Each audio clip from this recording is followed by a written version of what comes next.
Ah, the smell of pumpkin spice lawsuit season. You heard me right. The crypto industry is fighting back against regulation overreach, which is music to my ears. So these recent filings are challenging the same regulators who, by the way, failed to keep retail safe from the likes of Celsius, 3AC, Lunaterra, BlockFi, Voyager, etc., which is kind of their job. Hey guys, it's DeFi Day with another video coming your way.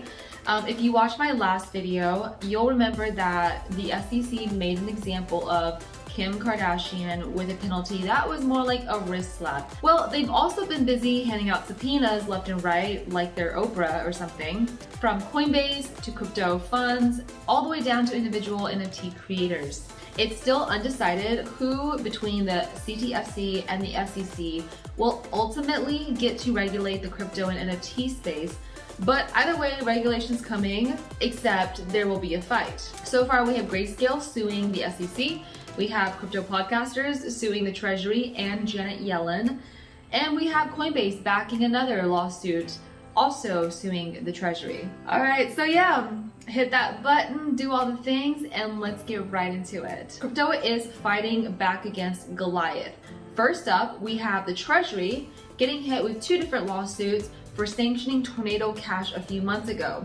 Now, if you don't know what Tornado Cash is, I recommend you watch my previous video. Nonprofit blockchain advocacy group Coin Center has filed a lawsuit against the US Treasury over its Tornado Cash sanctions, saying the move effectively criminalizes American citizens wanting to protect their privacy while using their own crypto assets. And in David Hoffman's announcement tweet, he said, "I got dusted by Tornado Cash, and now every year of my life, I am forced to file a report reaffirming that I'm not a criminal.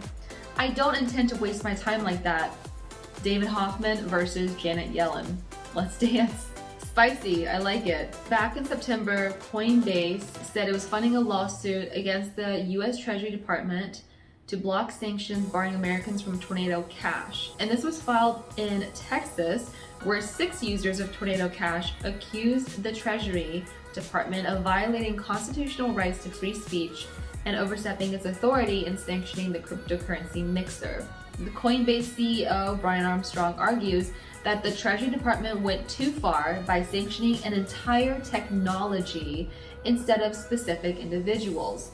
And he also added, there are legitimate applications for this type of technology, and as a result of these sanctions, many innocent users now have their funds trapped and have lost access to a critical privacy tool. And although US Secretary of State Antony Blinken had previously accused Tornado Cash of being affiliated with North Korea, he later backpedaled and claimed only that it had been used by the Lazarus Group to launder money. As for the SEC, well, they're getting sued by Grayscale, who argues that the SEC's logic for denying Grayscale's spot Bitcoin ETF application is flawed and inconsistently applied. Over the last year or so, the SEC has denied over dozens of applications from multiple players wanting to create a Bitcoin spot ETF. But on the flip side, the SEC has, oddly enough, approved several Bitcoin futures ETFs.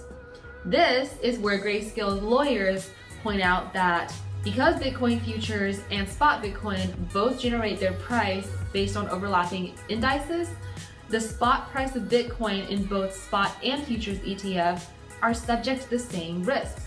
And therefore, approving one and denying the other is unfair. The SEC has until November 9th to respond. Honestly, this space has more drama than the Kardashians.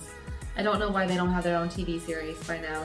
So this is interesting, right? The lawsuit from David Hoffman, Coin Center, and the Ukrainian anonymous individual, they're coming from the angle that the Treasury exceeded its regulatory authority because Tornado Cash is not a person. Rather, it's a privacy tool beyond the control of anyone. The lawsuit that Coinbase backed was coming at the angle of freedom of speech. So this will be interesting to see how these lawsuits play out, coming from both angles. Now, if you ask me, because this is my video, do I think this is gonna win the case and everything will go back to being rainbows? and gravy? No, I don't. While these lawsuits are headed by major players in the crypto space, the military-backed, money-printing government is still the Goliath here. And personally, I think there's a good chance that these lawsuits don't do much, but it's still an important first step. I kind of think of it like the Purdue Pharma trials that didn't do much to the Sackler family initially or to the corrupt FDA, but it did pave the way for the multiple lawsuits that followed and which ultimately brought down Purdue Pharma, not so much the Sackler family. In Hoffman's case, they say that making it a crime for Americans to use Tornado Cash because the Lazarus Group used Tornado Cash to further its illicit activities is like making it a crime for Americans to use email because the Lazarus Group used email to further its illicit activities. Sometimes good tools are used by bad people, and we've seen that in multiple cases. Criminals will use cars and highways and cash, all of these things to further illicit activities, and yet none of these public goods and tools are sanctioned. So I personally think it's a strong case, but then again, I'm not a judge. So yeah, and last but not least, the CPI inflation report came in a little too hot again for the last month, leading to more sell-offs in the market. The number remains just north of 8%, near, 4-decade highs, no big deal, meaning that another 0.75% rate hike is likely headed our way. But honestly, if you've been watching my videos, are we really surprised?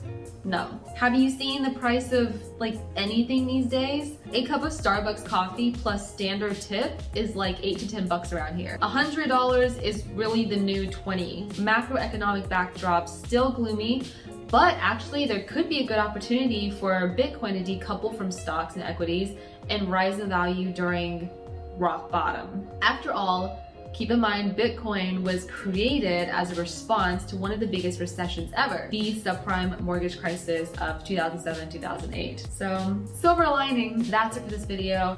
Make sure you like and subscribe. Thanks for watching, and I'll see you in the next one.